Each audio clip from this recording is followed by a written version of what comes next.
Hello बच्चों, let's read the question. Two identical photocathodes receive light of frequency nu1 and nu2.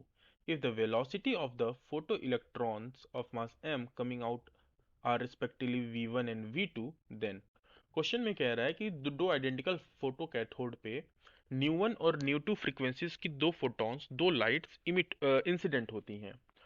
निकलने वाले photo electrons जिनका मास m है उनकी वेलोसिटी v1 और v2 है. तो गिवन में से कौन सा रिलेशन सही है?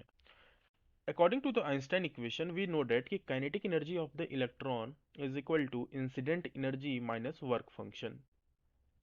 So we can write पहले for first case we can write half m v1 square which is the kinetic energy is equal to E incident energy जो होगी वो होगी h nu1 minus work function that is phi naught. And second case में हम लिख सकते हैं half mv2 square is equal to h nu two minus phi naught. क्योंकि फोटो कैथोड सेम है तो वर्क फंक्शन भी सेम होगा.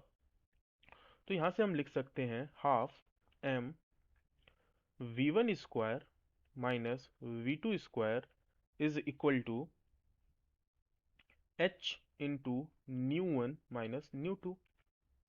या फिर v one square minus v two square is equal to two h by m into nu one minus nu to.